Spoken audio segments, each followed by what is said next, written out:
Genesis chapter 26, New International Version. 2.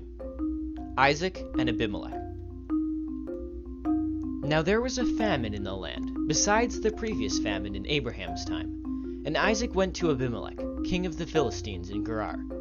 The Lord appeared to Isaac and said, "Do not go down to Egypt. Live in the land where I tell you to live. Stay in this land for a while, and I will be with you and will bless you. For to you and your descendants I will give all these lands and will confirm the oath I swore to your father Abraham. I will make your descendants as numerous as the stars in the sky, and will give them all these lands, and through your offspring all nations on earth will be blessed.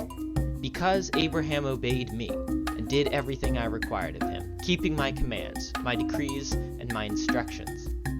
So Isaac stayed in Gerar. When the men of that place asked him about his wife, he said, "She is my sister," because he was afraid to say, "She is my wife." He thought, "The men of this place might kill me on account of Rebekah, because she is beautiful." When Isaac had been there a long time, Abimelech, king of the Philistines, looked down from a window and saw Isaac caressing his wife Rebekah. So Abimelech summoned Isaac and said, "She is really your wife. Why did you say she is my sister?" Isaac answered him, "Because I thought I might lose my life on account of her." Then Abimelech said, "What is this you have done to us? One of the men might well have slept with your wife, and you would have brought guilt upon us." So Abimelech gave orders to all the people, "Anyone who harms this man or his wife shall surely be put to death." Isaac planted crops in that land, and the same year reaped 100-fold, because the Lord blessed him. The man became rich, and his wealth continued to grow until he became very wealthy. He had so many flocks and herds and servants that the Philistines envied him. So all the wells that his father's servants had dug in the time of his father Abraham, the Philistines stopped up, filling them with earth. Then Abimelech said to Isaac, "Move away from us. You have become too powerful for us." So Isaac moved away from there and encamped in the valley of Gerar, where he settled. Isaac reopened the wells that had been dug in the time of his father Abraham, which the Philistines had stopped up after Abraham died, and he gave them the same names his father had given them. Isaac's servants dug in the valley and discovered a well of fresh water there. But the herders of Gerar quarreled with those of Isaac and said, "The water is ours." So he named the well Esek, because they disputed with him. Then they dug another well, but they quarreled over that one also. So he named it Sitnah. He moved on from there and dug another well, and no one quarreled over it. He named it Rehoboth, saying, "Now the Lord has given us room, and we will flourish in the land." From there he went up to Beersheba. That night the Lord appeared to him and said, "I am the God of your father Abraham. Do not be afraid, for I am with you.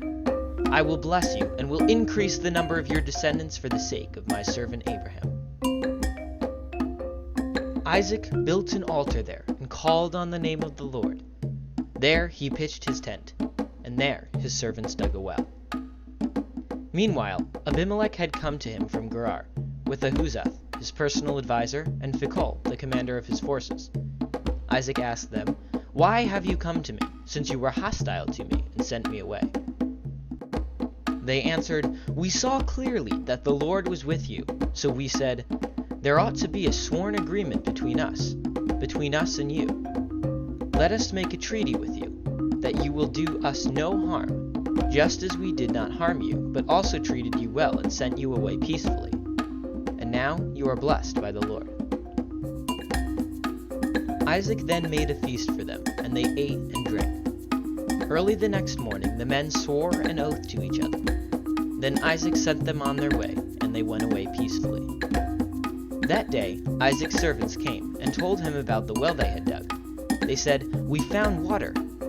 He called it Sheba, and to this day the name of the town has been Beersheba. 3. Jacob gets Isaac's blessing. When Esau was 40 years old, he married Judith, daughter of Beeri the Hittite. and also Basemath, daughter of Elon the Hittite. They were a source of grief to Isaac and Rebekah.